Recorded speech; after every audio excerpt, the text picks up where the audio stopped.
Well, I think we'll begin. And I'm grateful that I have notes because my notes said to remember to turn on the recording. So I have done that. Um, Good evening. It's a beautiful uh, summer evening. A few things by way of housekeeping. First of all, I want to thank people. Quite a few people have paid or made a donation for the class, and BZC really appreciates that. Um, Sojin and I do not receive any compensation for these classes because we're paid in a regular way. But so all of your donations to this class goes to support BZC, which is great at a time when some of our income streams have been uh, really limited.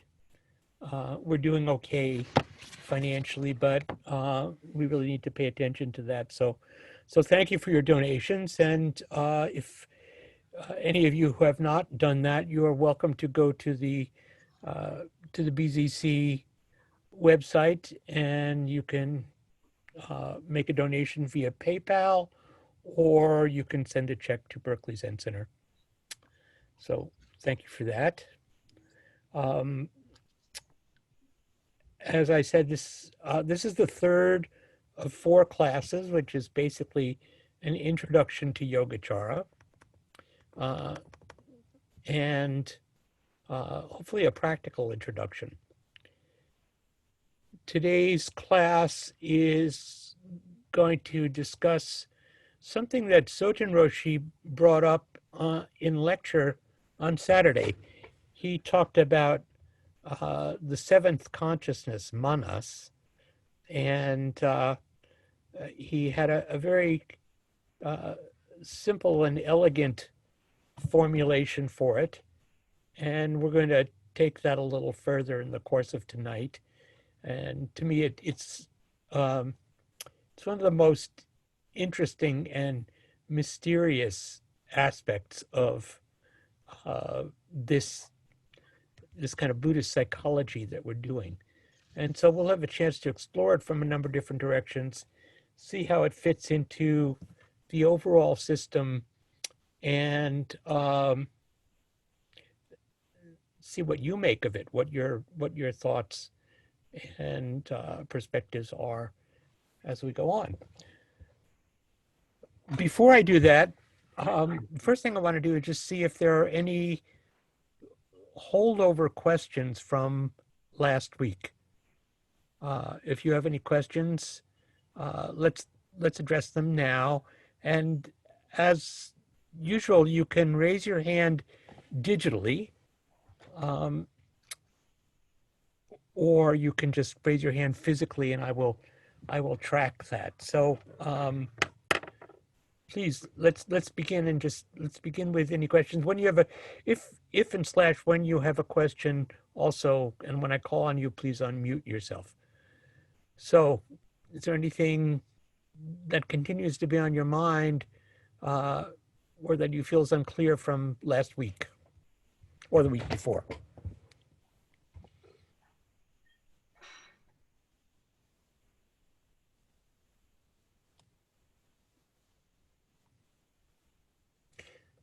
Christian.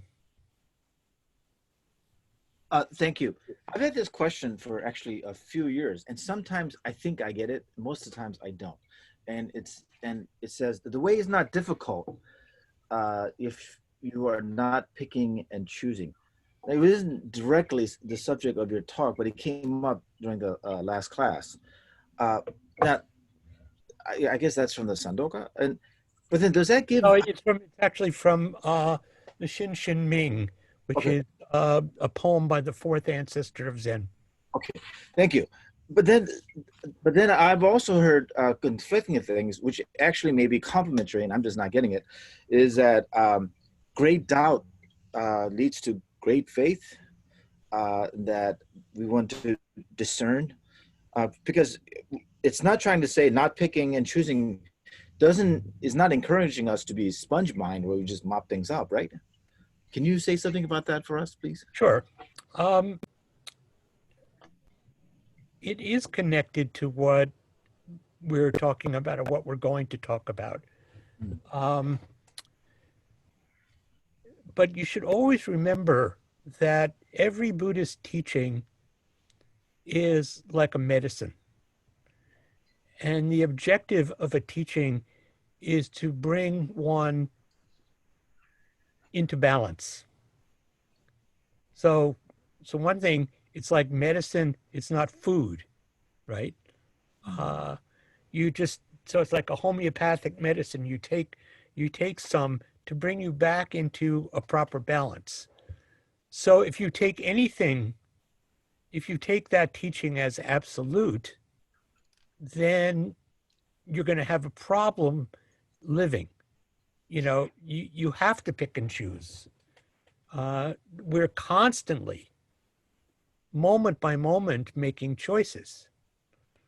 Uh, and the other side of that is to recognize the choice and to be free in the midst of it, to be free in how we choose. So, you know, you could make a choice, for example, you know, I might choose every night, you could say, well, here I am with my toothbrush. And I think I'm not going to pick and choose. So I'm not going to choose to brush my teeth, or I'm not going to choose to take a shower. You know, those are choices. Uh, so long as we have a body, we have to make a choice. But I think what this is getting at, and this is what that teaching is getting at, is to recognize that there is a perspective in which uh, things unfold in ways that are beyond our choice. And part of what the method is, and this is what we will talk about, I think, tonight and next week more, is how we see our lives in the midst of this, if you will, psychological construction that we're doing, uh, and what is then put forward in the field of as wisdoms.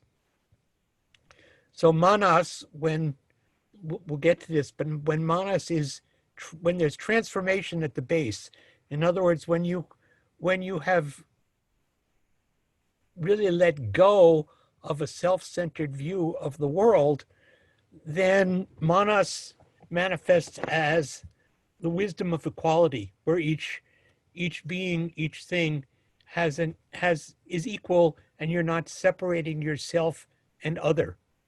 You're not making that distinction. And in the same way, uh, the Alaya Vijnana, the storehouse consciousness, which we'll talk about next week, is the great mirror wisdom. So it just reflects everything. So that's a perspective. The function of that, the medicinal function of that, if you will, is to get us to recognize that ultimately we are not caught in this bubble of self-concern. And that's what we'll talk about today. But that's the way that teaching dovetails uh, with what we're going to study. And I think that the hazard of that teaching is that you can fall into oneness. You know, you can think everything is one, everything's acceptable. Killing, giving life, it's all the same, you know, and actually uh, there's a moral and ethical perspective that also applies. And that's also a stream that runs through the Dharma. So it's great to think of these things as medicinal. And it's also really important to recognize that medicine, if you ate a lot of medicine because you think a little is good for you and a lot's going to be much better, then you're going to get sick. So the Zen sickness is to get stuck on one side or the other. And the challenge of living is actually to be able to fall out of balance, bring yourself back, recognize that we're always in motion. So that's what I would, that's a tentative answer to your good question. Thank you. Julianne.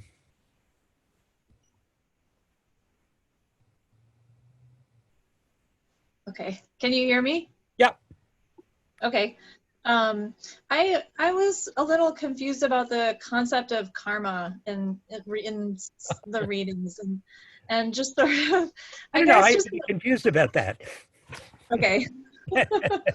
Okay. Go ahead. Go I ahead. mean, it just seems to be introducing a different kind of a different function or definition of karma than what I'm typically used to hearing of it as. And I know we discussed this a little bit last week too, but is it? Would you say that the way that karma is dealt with in the Yogacara is like totally something separate from what we normally think of as like our ancient twisted karma, or is it the same? Well, I'm curious to know what you think is different. What is it that you're seeing that's different? In Ben Connolly's book, it seems he talks about karma being neutral, and it seems, I don't know, it just seems different to me. It seems like karma is, I don't know if it feels neutral. I don't think that, to me, I don't think that, it's not that karma is neutral, it's that karma exists. Karma is simply action by definition. What we tend to think of as karma, in sort of vernacular contemporary terms, is basically negative. Mm-hmm. And in fact, what Yogacara is talking about, and all Buddhist systems are talking about that I understand, is that karma, there's wholesome karma and unwholesome karma. Mm-hmm. And there are activities that are essentially seen as non-karmic, if you will. They're neither wholesome nor unwholesome. So let's say in the sense of seeing Yogacara and seeing our practice as a path, we are cultivating, we make an effort to cultivate wholesome karma, not unwholesome karma. If we cultivate unwholesome karma, then we're leading ourselves deeper into kind of the swamp of delusion. And if we're cultivating wholesome karma, then we're leading ourselves in the direction of awakening. But awakening itself is beyond karma. But you can't be beyond karma. And so these states of mind that these states of being that the Yogacara system talks about as kind of its objective, ultimately, these wisdoms are non-karmic. They transcend that. And really what Suzuki Roshi says and what Sojun Roshi says is that for the most part, Zazen is non-karmic. It takes us, while we are sitting, it takes us out of the realm of doing good or bad. It's beyond that, which is actually just the activity of, it's just awakened activity. Now, we could talk about that forever, but that's my understanding of the way you're talking about, the way that the Yogacara system and other Buddhist systems basically talk about karma. And it's very different. Here's the distinction that I make, is very different from earlier or other Indian systems that use the same words, that use the words of karma. So in many ways, in other Indian religious approaches, and also in kind of in vernacular, we tend to think of karma as like fate. And what Buddhist system is talking about is karma is not fate. Karma is the initial action. That action has a fruit. That fruit, then it bears fruit in our lives, whether in this life or future lives, whatever. And the great opportunity, what's radical about Buddhism, is that in the other systems, karma is basically what is determined by your birth. So your gender, your race, your physical abilities, all of those things are seen in a kind of deterministic universe.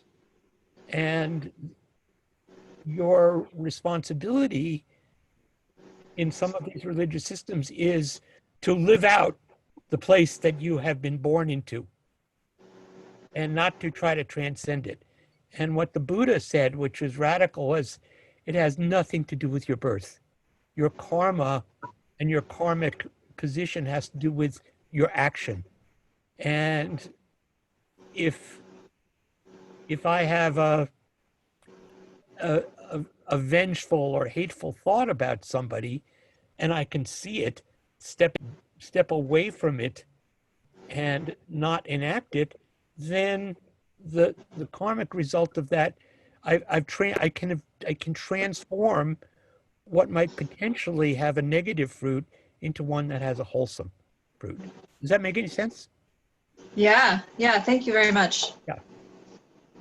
Okay, anything else before we go on?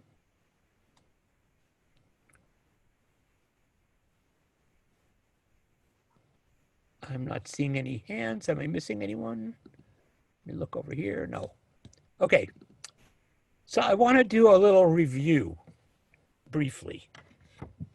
And just to say, I'm going to share a screen here, if I can.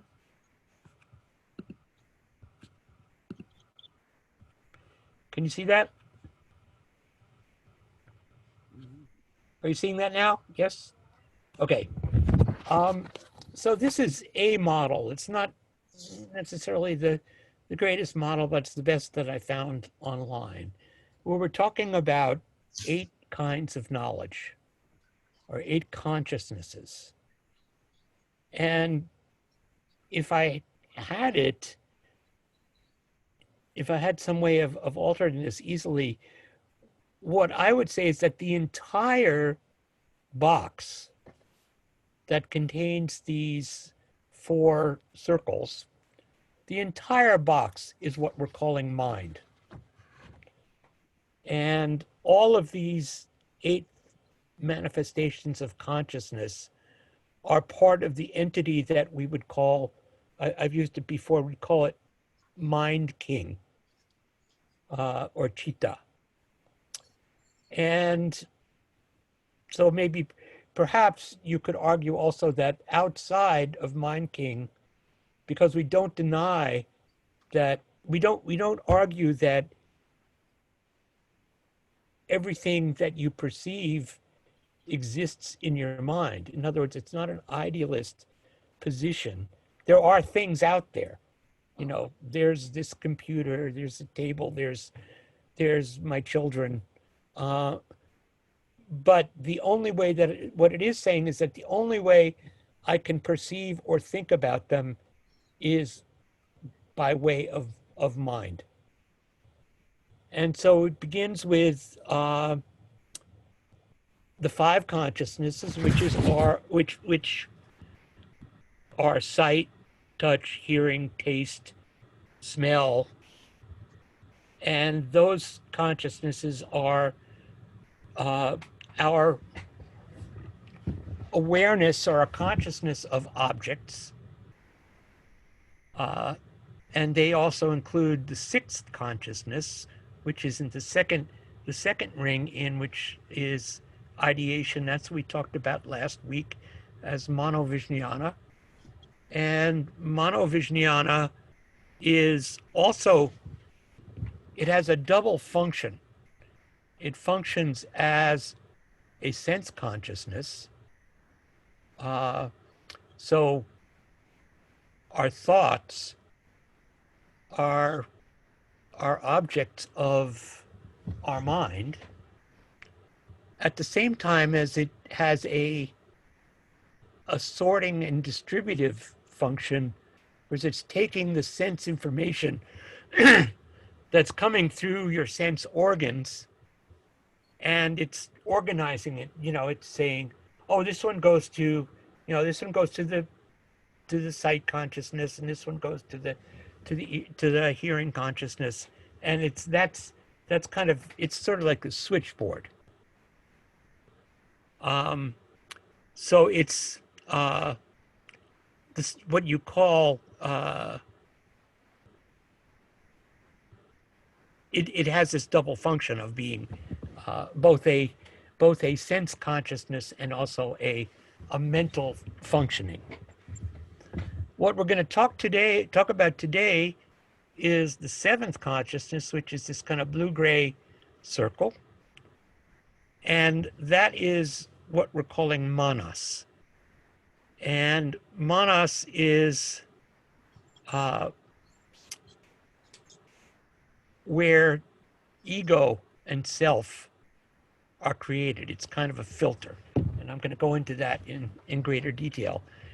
And it is an intermediary and a kind of messenger between the larger mind, the mind of senses, the mind of thought, the mind of ideas, and the root or the base consciousness, which here is called seed consciousness, and it's what is technically known as the alaya vijnana, which pretty much translates as like storehouse consciousness. It's where all of the experiences that one has had in one's life are stored.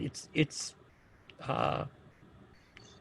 very close to what Western psychology might call the unconscious.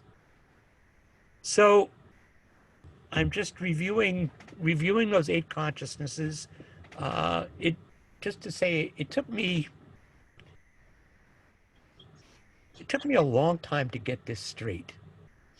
And I think that in part it took me time because I had some resistance to a kind of what I was seeing as a kind of mechanical or mechanistic depiction of mind.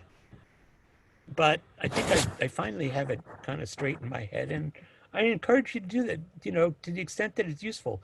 Just,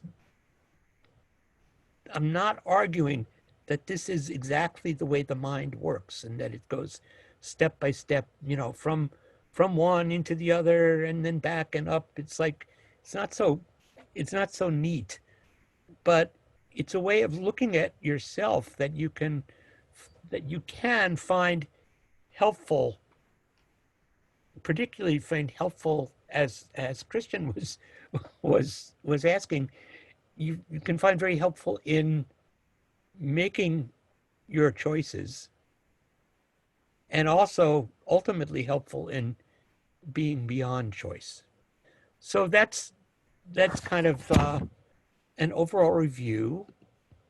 And before I take off onto manas, are there any questions about that structure?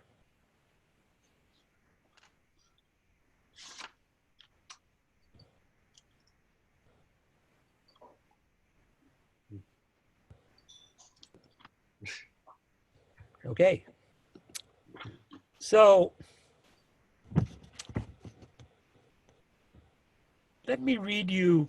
There's 3 verses in Vasubandhu's 30 verses that are relevant, directly relevant to Manas, where he speaks about Manas. And if you have a copy of the text, or if you have Ben Connolly's book, they are number 5, 6, and 7.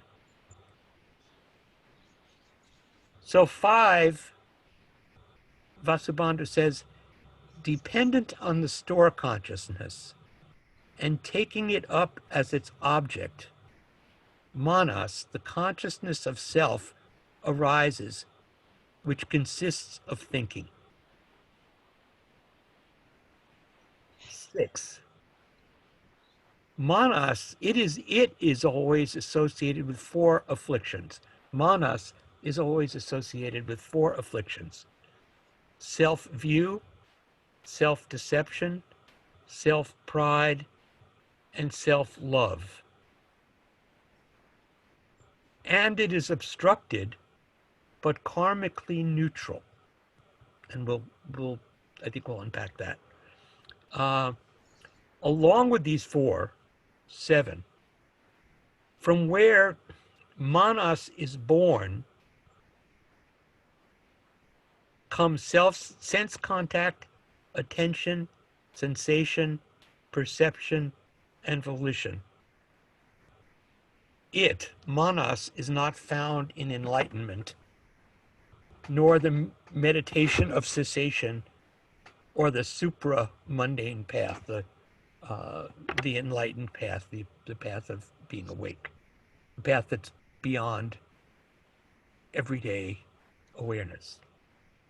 So those are the 3 directly relevant verses. Let me talk about them a little in their own terms. So dependent upon the store consciousness. In other words, the manas, as the self-constructing mind, the self-centered mind, is drawing its references, its information from the store consciousness. So, like we talked about this before. So I hold up this bottle of water, and my mind I'm perceiving it as a bottle of water because I have experience of this that's been in my that's been in my mind, deeply in my mind. And there's a seed for that. So I could recognize this as a bottle and it's got a clear liquid in it. And basically I'm assuming that that's water because I am aware of all the causes and conditions. I'm aware from looking at the memory, which is also in the store consciousness, that I filled this bottle with water from the sink and put it in the refrigerator and got it out. And I would have been very surprised if that was just a chug of vodka, that wouldn't have accorded. That doesn't accord with what my store consciousness is telling me it probably is. So,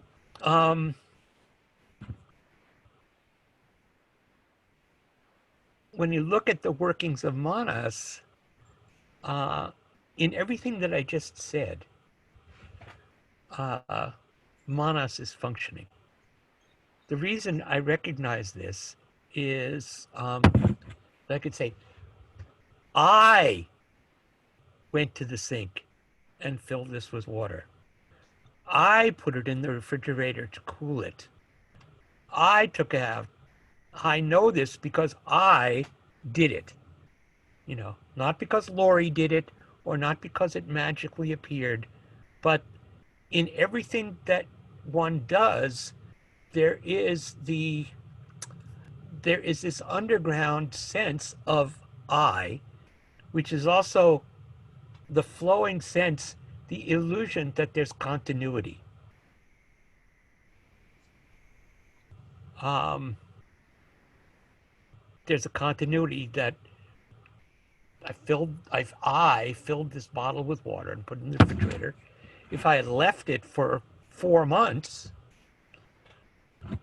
I'd come to the refrigerator, I might open the bottle and it would be empty and I would think, well, where's the water that I put in it? I didn't remove that. How does that happen? So,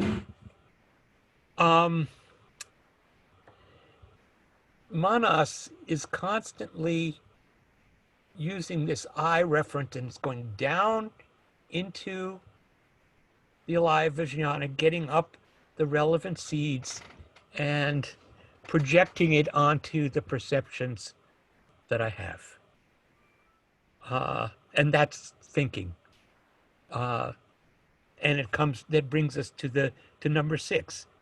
It is always associated with the 4 afflictions: self-view, self-deception, self-pride, and self-love. And those are 4 primary afflictions that we have that tend to arise before we even think of them. They're really part of our, you could say it's part of our neurological functioning. That's an interesting discussion, and what one of the commentaries I have says that these 4 afflictions, the word for affliction is klesha. Now, klesha is an interesting word. I think it means in Sanskrit, it tends to mean, its derivation or etymology is that it's a kind of obscuration, or it's a covering. And that's it's a really interesting way of putting it. It's the covering over, in Buddhist terms, it's like a covering over the true nature of things. And the true nature of things are not afflicted. So this is what this commentary says, that the 4 afflictions are always present, except when one is deeply engaged in the path. So that's what I was saying about Zazen being non-karmic. It's non-afflicted. Or one has attained the kind of transformation that Yogacara talks about, the transformation at the base, where the consciousnesses are transformed into wisdoms. Or one is, you could also put it, one is enlightened. But usually, going to the 7th verse, from where Manas is born, comes sense contact, attention, sensation, perception, and volition. These are steps on the eightfold path of being. And that once we enter that wheel, then it flows from self and flows into self. It's all about the wheel of becoming. So that's looking at those verses. I see Heiko's hand is up, so go ahead, Heiko, and Kenshin's. Thank you. I wanted to point out something that you pointed out, but that in a way that it came to me was, I could see that bottle of water as plastic, capitalistic values dominating our world, and the fluoride and the chlorine in it as somebody else ruling my body chemistry. It's just as easy to go one way as the other. And I'm drawing on my storehouse consciousness, but what is the twist? Or would you talk about the twist that causes me to choose it's not so much water as it's a political issue, or for example, a poison, or like that? I would like to hold that question because I want you guys to discuss that question. One thing I want to say is just to point to an assumption that you made from your storehouse consciousness, which is interesting, is that this is not plastic. This is glass, but just like it's understandable why you made that assumption, because mostly we're using plastic bottles, right? Yeah. Anyway, I want to talk about that. This is why I find Manas to me is the most interesting and mysterious part of this Buddhist anatomy of mind. And I want to just give you a whole bunch of different perspectives about it before we talk about it, because I'm curious to know what you think. Where does this come from? As that's what you're asking, right? Yeah. Okay, Kenshin? I'm thinking about the three poisons: greed, hatred, and delusion. And I don't know if these are exactly the same as kleshas. I'm wondering if they come with the territory of alaya, if they're sort of innate productions of manas, how they fit in here. Right. I think that's the same question, really, and I want to come back to that. I don't think they're in. You should remember in verse 6, it says, Manas is always associated with the four afflictions: self-view, self-deception, self-pride, and self-love. All of those are expressions. It's another way of framing greed, hate, and delusion. Then it says it's obstructed, meaning, it's tangled, it's complicated, but it's karmically neutral. It's karmically neutral because it can be transformed. And this manas can become a wisdom. And so it's like the question that Julianne was asking at the beginning, that karma is not necessarily negative. Karma can go in either direction and can be transcended. So ordinary mind, and we'll get to this in some of the commentary and read. Ordinary mind keeps leading us in the direction of delusion, but it doesn't have to be so. So let's look at that. Let's come back after I read more of these pieces here. I see a couple of hands. Let's try to keep the questions brief. Joel? Yeah, thanks. Okay, to kind of technical, the sense contact in verse 7, sense contact, attention, sensation, perception, volition, that sounds to me awfully like the skandhas. Yes, and we could get into a sideline here. There are parallels between the skandhas. There's overlapping systems in Buddhism that are they're not interlocking. They're sort of overlapping, and sometimes one is redundant with the other. But yes, these are you can think of them as quite resonant with the skandhas, and that they are also another way of looking at it is the wheel of the 12-fold wheel of dependent origination. Right.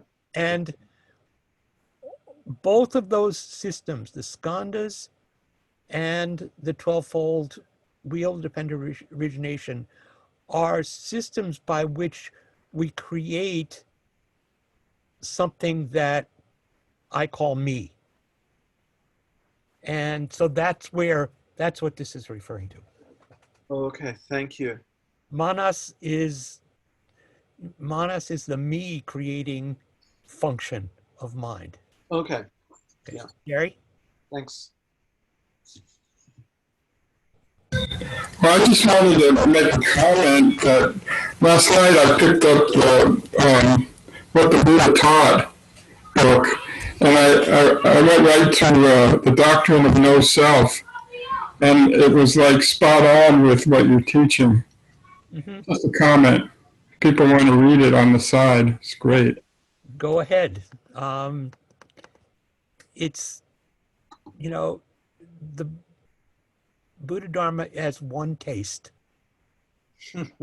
It's the taste of liberation.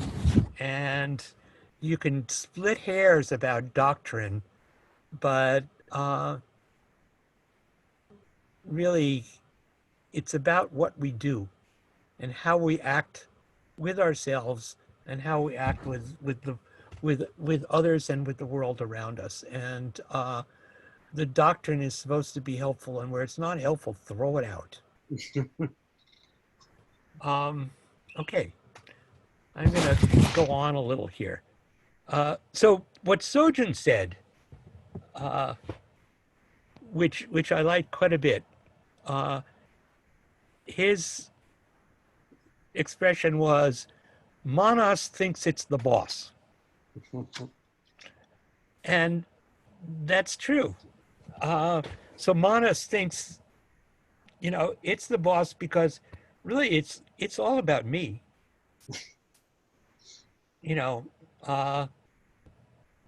And part of the problem that we have in this world is you think it's about you, but it's actually about me. Because Manas is the boss. And so Manas is distorting, Manas is carrying these experiences, it's carrying them in both directions. It's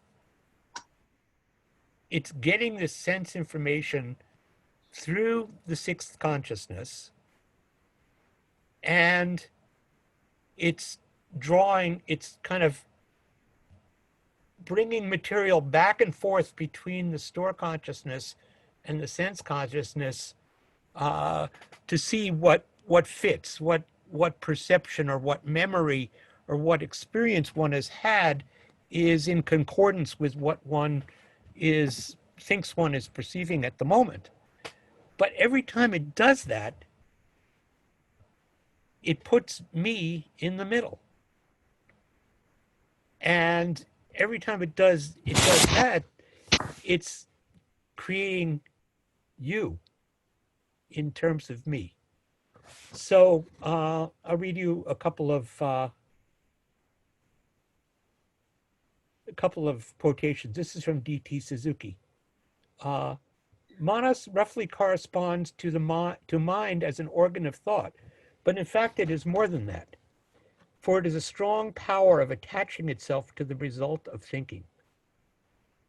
Manas first wills, then it discriminates to judge. To judge is to divide, and this dividing ends in viewing existence dualistically. Hence, Manas's tenacious attachment to the dualistic interpretation of existence. Will and thinking are inextricably woven into the texture of Manas.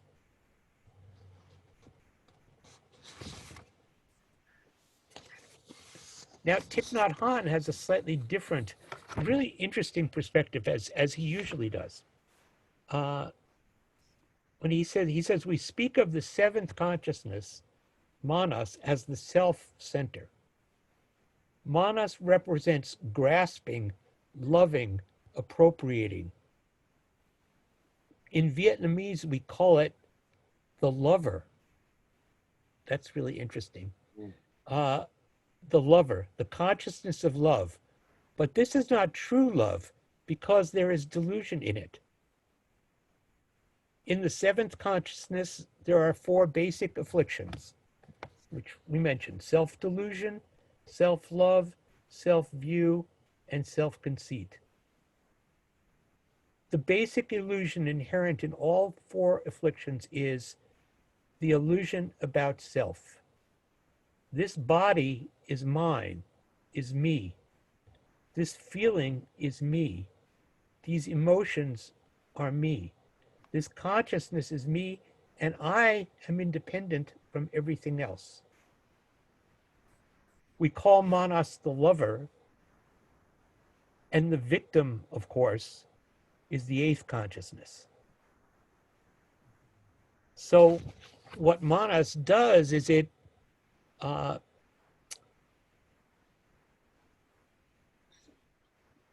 casts, there's a term that's used for the seeds that are in the Laya Vijnana, the term called perfuming.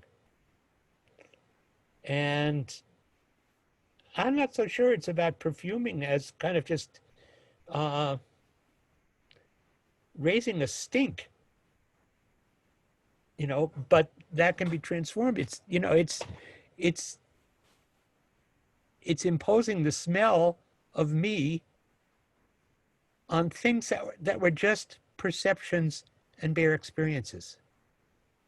So the things in one that one experienced, in an ultimate sense, in the Alaya, they're not about me. They're just bare experiences. But as soon as we access them, we've perfumed them with that sense of me.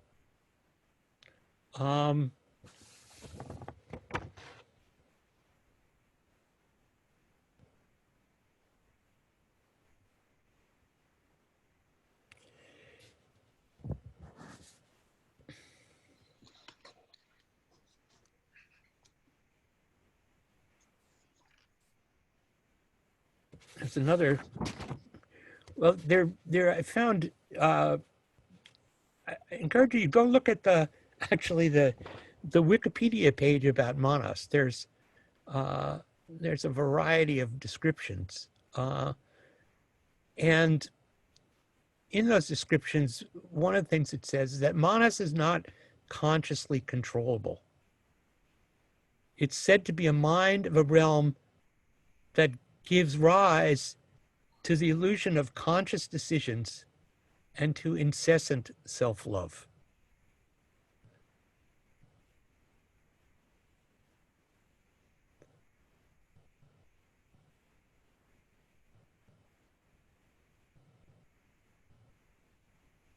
The other thing that I would say about Manas is it's the agency that gives us the sense of continuity, the illusion of continuity, this sense of I, that there's an I that is here today that is identical, in some way identical with what we encountered last week. And it's not, but that is the illusion that's cast by this sense of I, this filter. And to me, what's really interesting is to speculate on, we'll never get to it, speculate on where does it come from? I was talking with a friend on Saturday who happened to hear Sojin's talk, who is, his religious background is Sufi. And he said, oh, this is very much like the notion that you find in the Quran of something that's called nafs, N-A-F-S. Nafs is also self or ego, is the aspect of the psyche that can be viewed along a continuum and has the potential of functioning from the grossest to the highest level. The self at the lowest level refers to our negative traits and tendencies, controlled by emotions, desires, and gratification. Sufi psychology identifies 7 levels of nafs, which comes from the Quran. And you work through these levels. The levels are, they're interesting. The tyrannical self, the regretful self, the inspired self, the serene self, the pleased self, the pleasing self, and the pure self. And I think that's, I just think that's a lovely concordance between that mystical tradition and ours. I think it's pretty close. And when I was talking with my friend and we were playing this out, it was very close. Where does it come from? You know, one of the things about Buddhism that I appreciate is that it doesn't really deal with beginnings and ends. It doesn't get into the impossible question about where things come from. What it tends to look at is how things work or how things unfold. And I'm comfortable with that. At the same time, I'm intrigued by the mystery of why it is that this manas is so powerful. So there's a bunch of questions here, and I think this is a good place to take them. I'm going to start with Bud. Thank you. You know, I spent many years training as a biologist, and this whole model, to me, is a perfect example of evolution. It's what would arise, in my mind, from evolutionary pressures. The survival value of manas, I think, is obvious. But the rest of my question is maybe a little premature, because what confounds me is our ability to step beyond this, our ability to, transformation at the base is the expression. That, to me, it's amazing that we could evolve this this capacity, and yet at the same time, would be the survival value of stepping beyond it? That just I find totally amazing. Yeah, well, I think that's a wonderful question. I mean, what the manifestation of that realization is, we can spend a lot of time talking about. But what I would argue is that all of us have moments and glimpses where we step beyond this. Whether, you know, and this gets back to Christian's question at the beginning about picking and choosing. You know, I haven't met anybody who didn't take a shower or brush their teeth or, you know, put on clean clothes.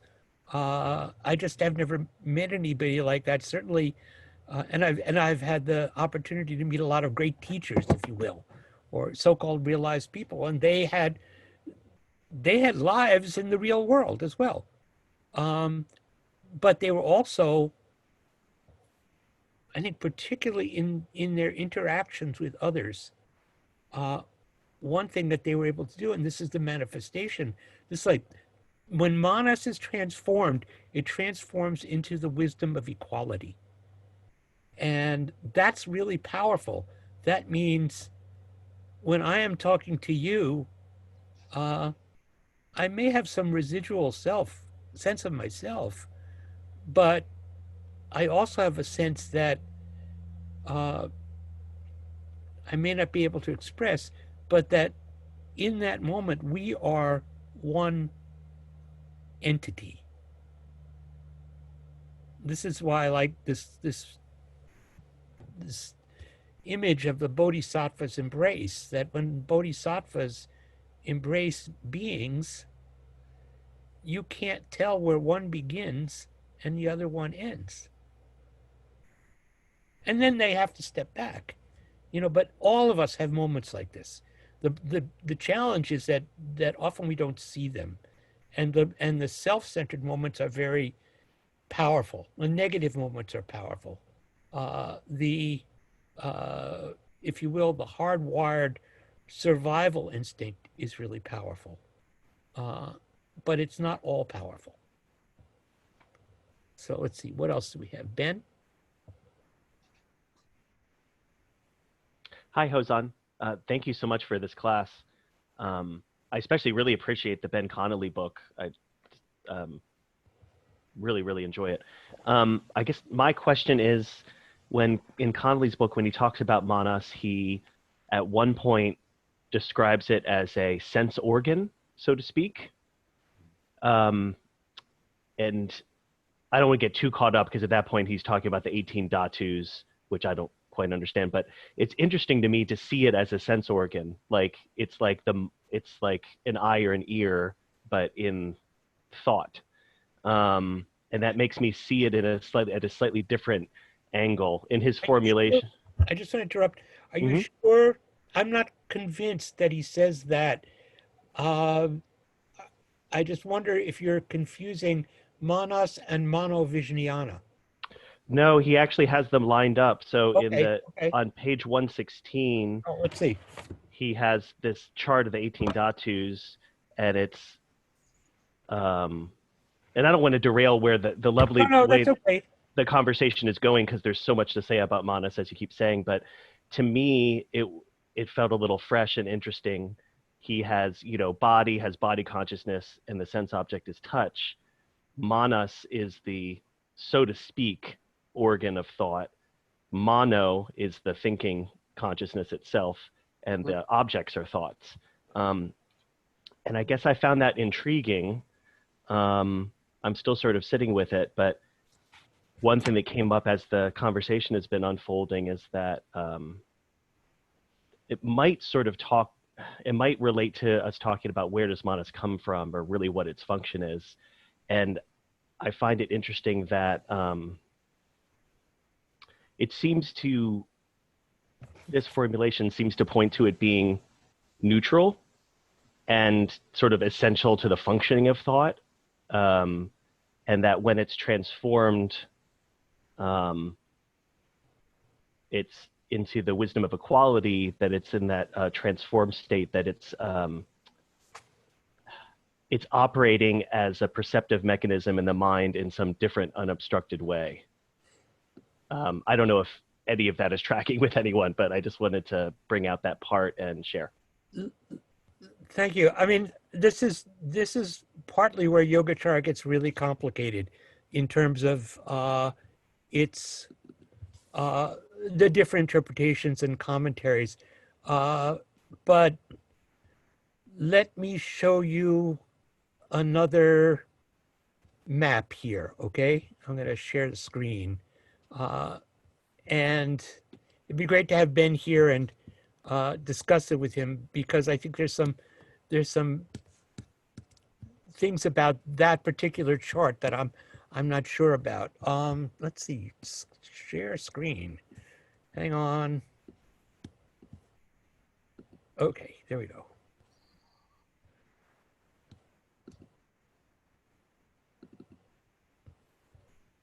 Okay, this is, can you see this now? No. Are you seeing it? Yes. So this is another chart.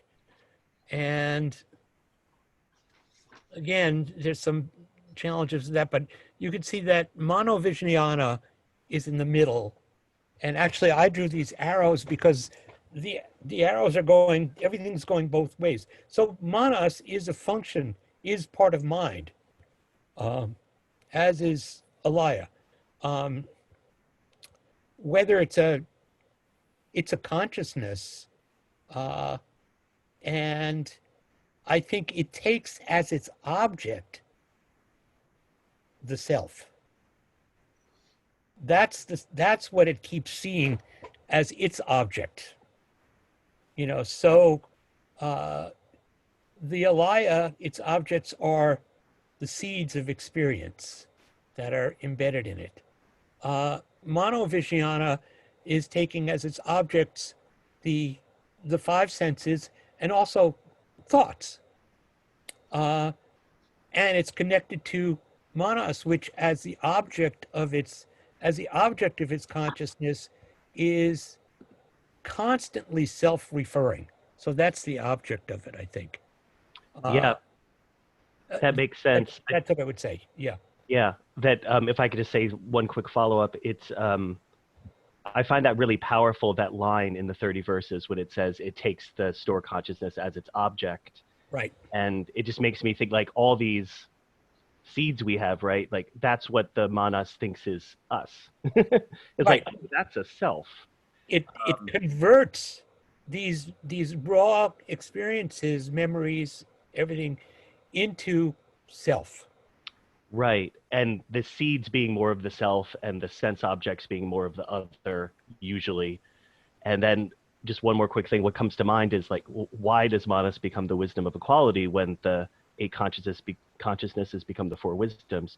It's like maybe at that point it sees the equality of inside and outside. So it no longer sees the seed bed as this is mine, this is myself. It sees all phenomena as itself. Well, I think it's because it's in contradistinction to the effect of manas, the effect of that self-centered mechanism of manas. When you create a self, right away you create other. You cannot have the self without there being something outside the self. Whereas the wisdom of equality is inclusive, non-distinctive, and that points to the higher reality, which is the wisdom, the great mirror wisdom, which just reflects everything as it occurs or as it's happening. Thank you so much, Hozan. Yeah. What other hands do? Heiko, is your hand up or did you forget to lower it? Okay. Can you show this again? I missed the bottom. Yeah. Okay, hang on a second. I'm just gonna put it up, and Heiko, you can ask your question while I'm doing this.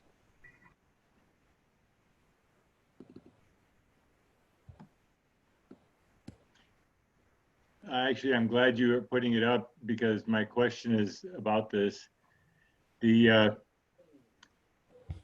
I'm trying to simplify it in order to digest it. But when we have touch, the sense is picking up pressure, temperature, and when we have sight, it's picking up color and maybe texture as well. And in the manas, it's picking up,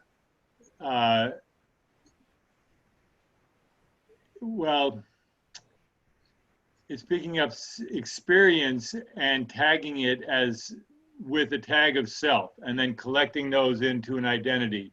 That's in the right. Same way, a burn feels at first like maybe pressure and then heat. The sense of, for example, I'm a self-loathing person. The sense of self-hatred is built up from the storehouse consciousness coming into my body, and I'm selecting it out and interpreting it. But that's however I'm bringing it in, not the raw experience, but how I'm bringing it in is really the mind. That's what, trying to talk about what manas does, that's what manas is doing. Manas is always afflictive. In its state as manas, before it's transformed, it is where we create the sense of suffering. So, and that suffering, it can be self-hatred, it can be self-love, all of those things. Those are all manifestations of suffering in the sense that they create the separation of oneself from the world around one and others around one. That's the afflictive nature. The afflictive nature is separation. And as Bud was saying, there also could be, you could see an evolutional or biological functionality to that, of course. Excuse me. Yeah. I'm going to put this down now so I can see everyone. I forgot what I was going to say. Thank you. Okay. Jesse this is a chat. Or is it? Just hi, thank you so much, Hozan. Yeah. I put the question and I didn't know the best way. So you made a comment last week regarding race that I'm thinking about in this conversation that was so compelling, that related to the Black Lives Matter movement, and even what Heiko was saying about the assumptions about your water bottle. And you had said that when we look at somebody, we don't know their story, and that you and Lori were discussing this. I don't know you. I don't know your story. And that really sat with me. Can you talk about, because it feels rooted in so much compassion, and it kind of turns the whole thing on its head. And I don't know if that makes sense to this discussion, but. Well, I think it does. Because what I think part of what my job is I think about quite a number of us have had lay ordination here, have Rakusus. And on the Rakusu, on the lineage paper that we receive, there's a text, and in that text it says, basically we remember that the perceptual vein, the ethical moral vein of the Buddhas is the one great causal condition of enlightenment. And so to me, these doctrines, what we're studying is not just abstract. It has direct implications for how we act in the world. And I could say by imputation, by guess, or by opinion, I think I know this is a bottle of water and I safely lift it to my lips and drink it. I think I know that about it. But I know that because there's a whole set of causes and conditions that I'm accessing from my Alaya Vijnana that give me more than just the visual information. If I had just the visual information, I wouldn't know what was in this bottle, right? If I have just the visual information of any person that I see in the street, I don't know anything about them. So I start looking at, what are their clothes like? How are they walking? All of this. And out of that, I start creating a story. But I have to realize I still don't really know anything about that person. And it's not that we can't make reasonable guesses, but those guesses are just imputation. And what the wisdom of equality here is, can I meet things without assumptions? As Bernie Glassman said, and I think, I finally made this connection. Bernie was very into the Big Lebowski. And he used to quote the dude who would say, well, that's just like your opinion, man. And I finally realized last week that what Bernie was talking about, when he took that up, it was like that was his formulation of Yogacara Buddhism. You know, that anything that I perceive is my opinion. And what behooves us to do is to really look at where those opinions come from. And so that's why we're doing things like, that's why we have to study implicit bias. We have to study our own histories. We have to study what's going on, because if we don't see those things are really deep in the Alaya Vijnana. They're going to come up, and Manas is going to use it in its programmed way, and we're going to act as if not it's an opinion, not as if it's transparent, but as if it actually is a story that has some sense of reality to it. And we do this all the time. We're not going to stop doing it, but we have to. The thing about this method of Buddhist practice to me is it gives you tools for looking at yourself, for looking at, oh, how is my mind working right now? What is this mechanism of imputation? And and also just for today, what is this self-creating organ of consciousness that is always chugging away inside me? And it's not that I reject it or am disdainful or hate it or want to. You can't cut it out, but you can more and more see it working, so that it is not the mechanism that the mechanism that drives us. We don't believe that our opinions are the truth. So that, I don't know if that gets to your question, but Thank you. Yes, that's the way I think it's an about it. ongoing discussion. I think it's a big one. An ongoing discussion, and it's both a personal discussion for each of us, and it's a community discussion. It's a collective discussion. Again. Thank you. It really is amazing how this this study of self seems so modern, even though it comes from thousands of years ago. And I'm wondering, though, in the context of cultures and communities, and I think of my grandparents, came from a village and thought about the village, and I mean, people who didn't conceive themselves as their own. I'm just wondering, what is there a different kind of self? I mean, is this the modern self that seems so relevant for us and seems like individualism and, self-made man, etc. But what about cultures where they didn't even see themselves as themselves? They were part of a lineage, right, whatever. Well, that's a wonderful question. This is going to be the last question. This is a good place to end.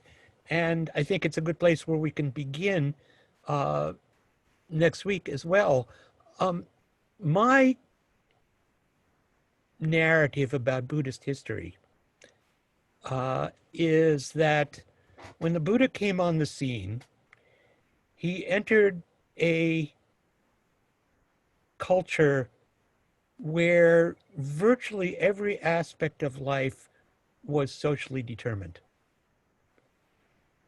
Who you were was determined by your gender, your caste, your occupation, where you were from, etc. And I was talking about this earlier. And so you had a reality that was socially determined. And there are ways in which that's a very stable social form. It also is it can be a very oppressive. Some people are carrying much more the weight of that society than others. What the Buddha did that I think is remarkable was he created a system of interlocking views. One thing that he created was a sangha. So within that community, he created community. Within a larger communal sense, he created a sangha, which was a community. But within his Sangha, nothing was determined by birth. Within his Sangha, your value, your worth was determined by your actions, what you said and what you did. And so to me, what the Buddha was doing that is kind of remarkable, you could say it was a very radical individualism, but it's an individualism that was embedded within an interdependent social system. So he was allowing for both of those dimensions to express themselves fully. And that's the way I think. That's the way I think of it. There's a big debate, you know, in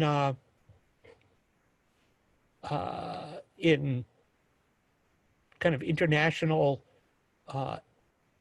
ethical analysis between so-called Asian systems of rights and Western systems of rights, you know, of course, to some extent, the Western systems are hegemonic, and they don't look what's happening in this country right now. It's completely insane.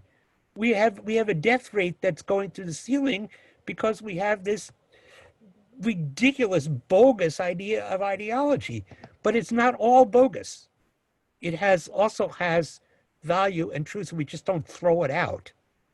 But I think that's a really interesting. It's an interesting question, and it kind of dovetails, I think, with how we think of and talk about Alaya Vijnana next week, if that's okay. So we're going to end there. Let's end with the 4 vows and say goodnight.